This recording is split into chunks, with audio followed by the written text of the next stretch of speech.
Hi there! I'm going to be playing Hiveswap Friendsim Volume 2. Um, so our new characters are Sirava Hermot and Amisia. I forgot her last name. But I decided I wanted to record this one because Volume 1 was terrifying, and I really wish I'd recorded my reaction. So I'm hoping this one is equally, if not more, emotionally disturbing. I'm gonna attempt some voice acting. That's something that I'm gonna do. There might be background noises because my brother's playing Fortnite, I think. And then, I don't know. Interruptions are very common in his family. And if this stops recording at any point, I'm gonna cry. But at least I'll have the experience to myself. So, I promised Cake that I was gonna start with Amisia first. However you say your name. Amisia, Amnesia, Amisia, Alyssa, who knows? So, yeah, let's get right into this. You stumble through the streets of a strange alien world. Ever since you crash landed on this hostile planet, you have been desperate. Desperate for information, for provisions, and possibly for a bit of medical attention. Along the way, you've had some laughs, embarrassing missteps, and maybe even an encounter with an alien meat products. You don't really want to get into it. What you do want to get into is friendship. An entire planet of endless friends. An entire planet of endless friend opportunities awaits you. Honestly, at this point, you'd make friends with one of those weird purple bushes.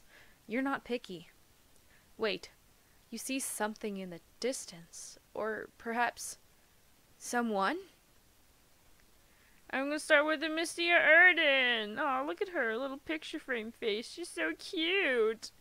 Even though we already know that she's not that cute. Lo, what light breaks through yonder weirdly organic whatever. Lo, what light through your... I can't speak. Lo, what light through yonder weirdly organic architecture breaks. A small figure approaches. I don't know if you can hear the music, but it's cute. I'm gonna make up an Amnesia voice now. Oh my gosh. You are so... So far, you've swallowed quite a few insults in regards to your looks and intelligence level. You aren't really the type to let the shallow opinions of others get you down, but it's been kind of a rough day. You brace yourself. cute! Oh. Oh! She gives you a sweet, sincere smile. I've never seen anything like you. It's giving me all sorts of new ideas. Boy, do you hope that some of those ideas are about friendship. Now that you've got a taste of it, you are hungry for more. You take a stumbling step forward and your ribs remind you that although the potential of camaraderie is enough to improve your mental health, it can't cure acute injuries. Oh, you don't look so good. Come inside. I've been looking for new contributors. Contributors? Could she mean friendship contributors? No, that's dumb. Maybe she runs some sort of alien newspaper and she wants you on staff. She looks a little young for that, but what the heck do you know about alien management hierarchy? You follow her to a nearby building, and now that you're looking up from your ravenous hunt for companionship, you notice that you wandered into a kind of upscale part of town. There's a lot less garbage and people collapsed in the street. You see one of those spiky robot things, but it's washing a window instead of shooting a laser at a group of children. If that's not high class, you don't know what it is. Before you can follow her inside as she turns around in the threshold, blocking your way. Real quick. You don't happen to be an artist, do you? Artistry? Well, as a matter of fact. Tell her, yeah, it isn't exactly your whole deal, but you've been a dabble. Tell her no, you've never had much of a knack for it. One of these, answers will kill me dead instantly. So, let's say no? Oh, good. Friendships between artists can be so fraught. Much better to just keep things between artists and art appreciators. That way no one can get jealous. This girl's smile widens even further, and you feel an unbelievable rush of joy. Have you finally found someone who isn't a total fucking maniac? And she brought up friendship without you having to mention it at all. It puts a spring in your step, or as much of a spring as possible with a broken arm and a misaligned torso. Amisia leads you into an elevator with buttons labeled in spiky letters that make absolutely no sense to you. You realize that probably nothing is ever going to make sense to you again. That's okay. Your hierarchy of needs has adjusted recently. Your new friend, you are jumping the gun with this descriptor, but you are feeling seriously good about this encounter, stands in the corner of the elevator, wringing her claws. I wish I'd known I was gonna have company. I would have cleaned up a little. It's been a while since I met anyone new. You assure her that whatever disaster her house is, it can't be any worse than some other places you've seen here. Although you kind of get what she means. She's wearing an artist's smock that's covered in splashes of paint. Actually, it doesn't really look like paint. But it could be. But it couldn't be anything else, could it? It's every color of the rainbow. The elevator door slides open and you step into a space that you are relieved to find is totally recognizable. A table overflows with messy palettes and brushes, cloudy jars of water and sponges. Several easels stand beside the windows to catch the light of the two moons, and a number of canvases lean against the wall, turned so you can't see what's on them.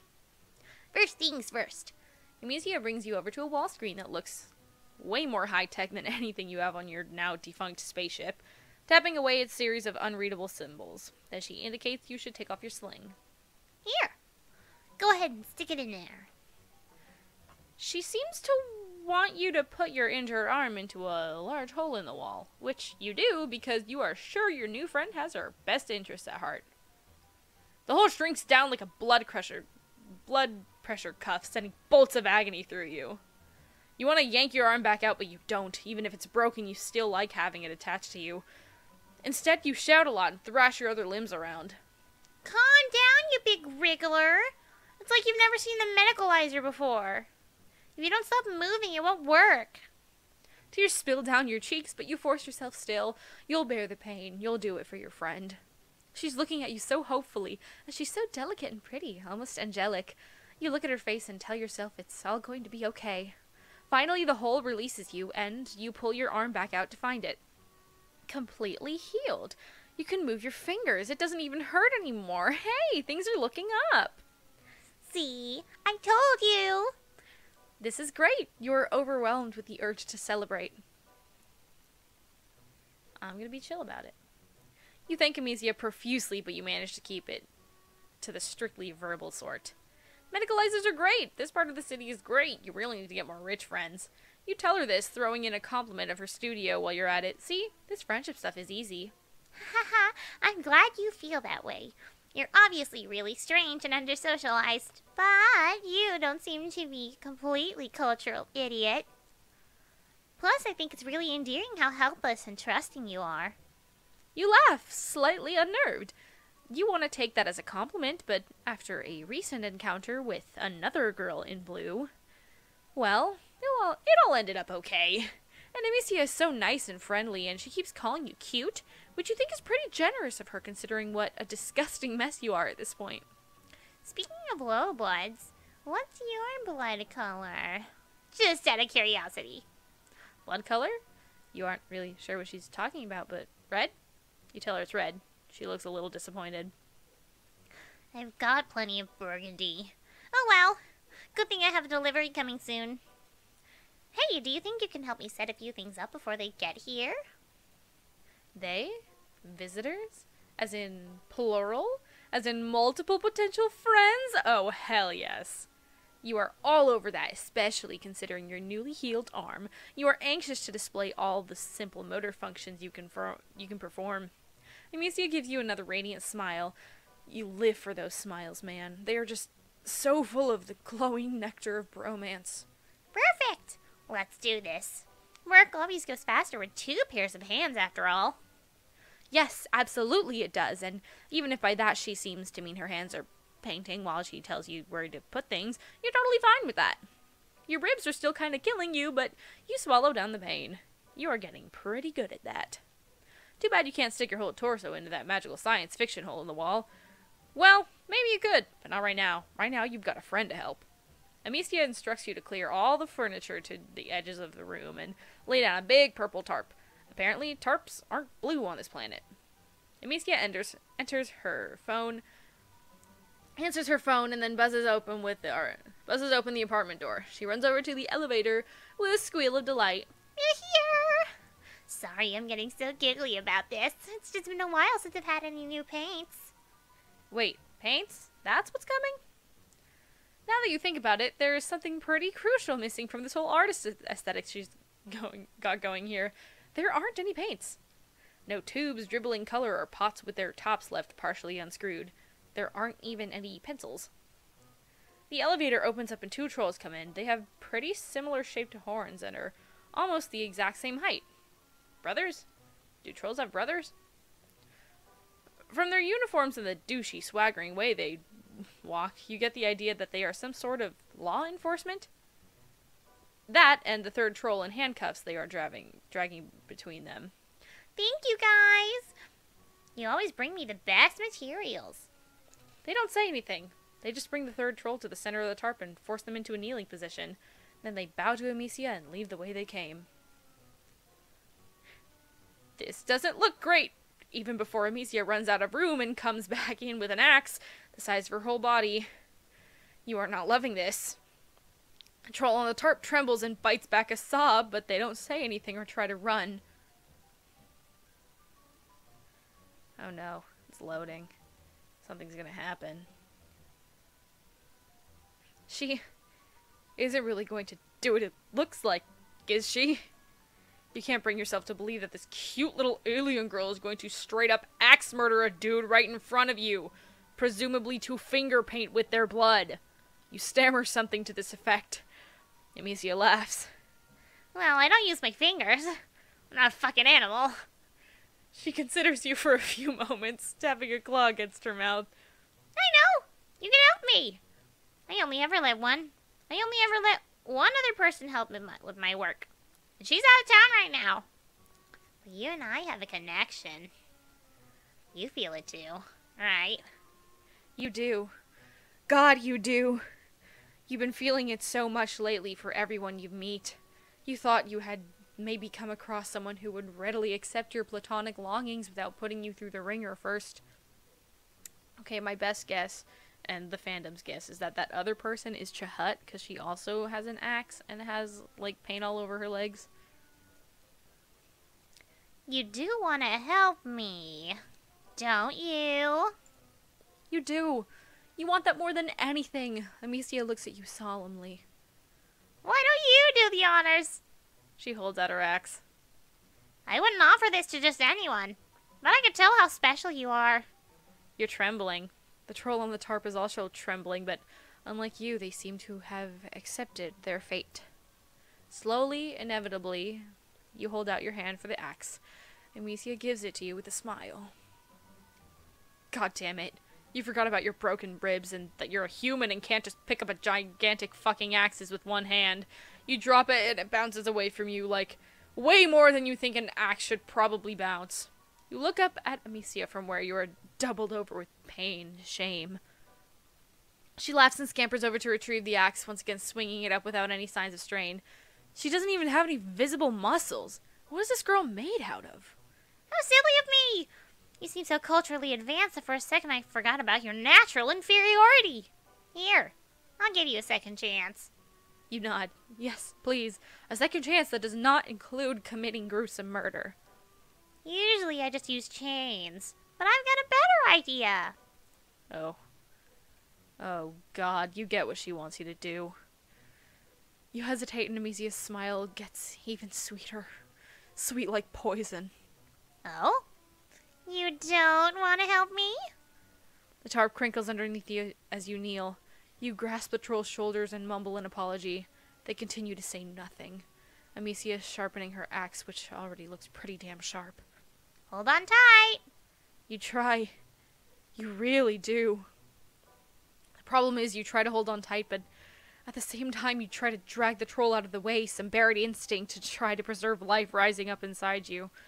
You're weak and injured, though, so all you end up doing is just flopping both of you a little to the side. Instead of coming down on the neck in a clean slice, Amisia's axe glances off the troll's collarbone, mortally wounding them instead of killing them outright. And now you know why they have not been begging for their life. They don't have a tongue, so they can't beg, but they sure can yell and thrash and bleed olive green alien blood all over you in the tarp. God, there's so much blood. It's just spurting everywhere. Jesus Christ, you were such an idiot. Why couldn't you just commit? Now you're covered in dying alien, and so is everything else. Amisia, the work table, and most direly, the canvas is leaning against the wall. Amisia takes one look at them and lets out a wail of rage. I can't believe this! I let you into my hive! Into my life! I was planning to let you into my pusher! I thought you were a refined sophisticate, but now I see you're just a Philistine. She gives you a shove toward the elevator. Your ribs are screaming and so is the bleeding troll. You try to babble an explanation. Forget it! I don't want to hear your excuses. Jahet was right. Oh, yeah, okay. If you want someone killed right, you have to kill them yourselves. You ride the elevator back down, kneeling in a pool of blood and failure. Terrible at murder.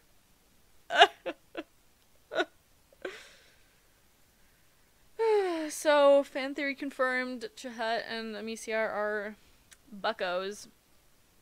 Anyway. Let's do that again! And then we're gonna do Amisia again, and I want to try to see what, like, the wrong option will do. Tell her, yeah, it isn't exactly your whole deal, but you've been known to dabble. Oh, I see how it is. Well, you aren't going to snake road any trade secrets out of me. Goodbye. You completely blew it! Tragic. Okay. Now we're gonna do the friendship route. Blah, blah, blah, blah, blah, blah, blah. Amisia. Blah, blah, blah, blah, blah, blah, blah. Yeah, blah, blah, blah, blah, blah, blah, blah. Get excited! Dance your new friend around the room. You try to resist the urge to celebrate. You fail to resist the urge. You take Amisia by her tiny hands and twirl her around the studio. Or you try to. You forgot about your busted ribs. You sure are doing that a lot. You let go of Amisia and go careening into one of the tables. Thankfully not the one covered in art supplies. You hit the corner and go down on your already incredibly sore ass. This is what you get for acting like a huge fucking tool in front of your new friend. Are you okay? Was that some sort of ritualistic rite of healing I've never heard of before? You shrug against the floor. Amisia leans down and picks you up in a bridal carry, despite the fact that she's about half your size. It makes your ribs hurt, but what doesn't nowadays? Amisia lays you down on a weird, lumpy couch. Are you sure you're okay? You look a little... She trails off to nothing. She's looking at your left arm, which you have draped over yourself awkwardly to try to hold your torso together. That color. At first you think she means the color of your skin, which is different than her light gray. Then you think she means the truly fantastic buffet of bruises you've got going on.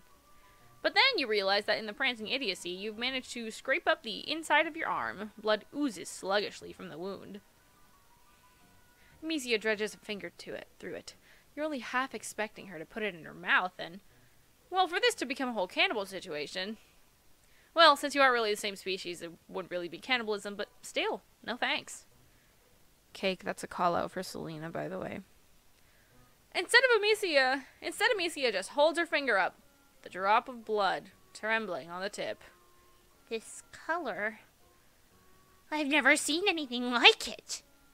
She dashes off to one of her tables, pulling over a sketchbook and dragging your finger down it. Your blood paints a rusty line down the center. She lets out a little squeak of excitement. This is amazing! What, red? Not red. There's a million dirty little rusty swarming all over the city. I'm drowning in red. This is crimson. It's incredible. You must be some sort of mutant. You're really lucky I found you instead of one of the drones. Lucky? You? Yes, very lucky. The luckiest. Though your arm is healed and you're out of whatever doubtlessly weird weather happens on this planet, maybe Amisia's right. Maybe you are lucky. You close your eyes and try to breathe. Zen yourself out. Really center yourself in your own body and our garbage. Then you open your eyes and wow, you sure aren't centered anymore. In fact, you roll completely to the left as you try to get away from Amisia, who is back and standing over you with a gigantic axe. Watch out! Amisia grabs you, drags you back up onto the couch, and plants her hand on your solar plexus, effectively pinning you down. You'll hurt yourself if you keep flopping around like a bleached blubber beast. You want to be friends, don't you? You want to help me with my artistic aspirations, right?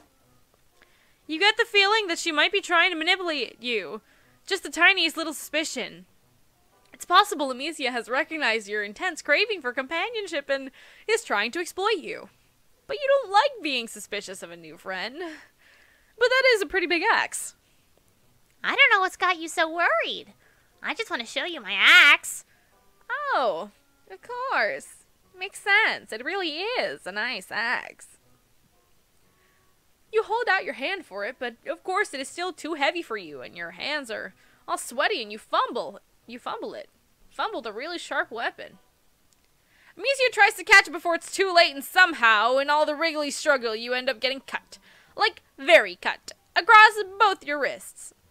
In fact, you don't think she could have aimed even better if she'd been trying. Oh dear. Hard agree. Don't struggle. You'll only hurt yourself more, silly. You don't want that, do you? No, you definitely don't want that, not after what a butterfingers you've proven to be. Amisia gets up to put the axe down, and you kind of lose track of her for a little while. You are bleeding all over her couch, and everything around you starts to go shiny and unreal. She comes back with a couple little jars that she uses to catch her blood. That's a good idea. You sure are making a mess. You wonder if they are specifically blood jars. They look like jam jars. Alien jam. Space jam. God, you love that movie. It's been so long since you've seen it. Definitely the best PG movie about basketball. Way better than the one with the dog and the clown. Do they even have basketball here? You ask Amisia. She just shushes you and brushes your hair back off your forehead. She keeps smiling and saying comforting things. God, she's such a good friend. Before too long, you do what's... It's honestly a goddamn shock you haven't done before now. You pass out. When you come to, you are propped up against the wall in a weird way that you wouldn't love even if you weren't an invalid, and both of your arms are jammed in the hole in the wall. The med hole, the glory hole of well-being, the magic sphincter. You grunt and pull your arms back out. They're healed. The cuts on your wrists are just two faded pink lines. You take a step away from the wall and immediately hit the ground. You may not be actively dying anymore, but you did just lose like half the blood in your body. God, you're tired. A little giggle makes you turn around or roll over since you are still on the floor and probably not getting up anytime soon. It's fine. You've met worse floors in your life. Amisia is sitting at one of her easels, her hair pulled back beneath a scarf and a little round glasses perched on her nose. A jar of your blood sits next to her, and you watch as she dips a brush in. God, you're awake. I was a little worried I'd actually killed you back there. She laughs, and you laugh along with her. It's very funny. Actually, everything is funny right now. It's probably the blood loss. You ask her what she's painting. You, of course. You inspired me. Well, right now it just looks like a bunch of red squiggles and some lines, but she only just got started. She's warming up. She sits there on her stool looking at her palette and chewing on her lip thoughtfully. She looks somewhat nervous. Actually, I want to show you something. Something I've never shown anyone else. She leaps up from her stool and crosses the studio. You roll to your other side to keep her in your line of sight. You really hope she isn't getting another space jam jar. She starts turning around canvases one by one. They are all blank, except for one, which has a little... Wait, no, that's just a shadow. Every single one of them is blank. You aren't sure you understand. You ask her if these are all just new canvases that she has not gotten the chance to paint yet. Amisia sighs. No, I've had them for forever. I'm just not a real painter. There! I said it! She buries her face in her hands, talking from between her fingers. I'm really good at all the other parts. The materials in the studio. I even make all my own paints. I just can never do the actual sitting down and doing art part. You just look so despondent. You wish you could do something, but you really don't know that much about art, and you probably can't stand up yet. You tell her that she looks like she's moving in the right direction, at least. You don't even have a studio or any brushes or stuff like that. Of course, you have no aspirations to being a painter, but you leave that part out. That's just it? I feel inspired for the first time ever. I think it has to be your messed up, disgusting mutant blood. There's really no other explanation. She takes a knee beside you, picking up one of your limp hands with hers. They're cold, like she's been pressing them to glass windows in winter. Usually, I just finish off my contributors quickly. I don't have time to deal with a bunch of injured lowbloods moaning around my studio. But I couldn't just use up all your blood at once. You're far too special for that. You gaze at Amisia. A mist has descended over your vision, and it isn't even the mist of imminent death. I have to keep this precious blood safe. I think you might be my muse. Hooray! You will never escape! Oh, what a trash baby.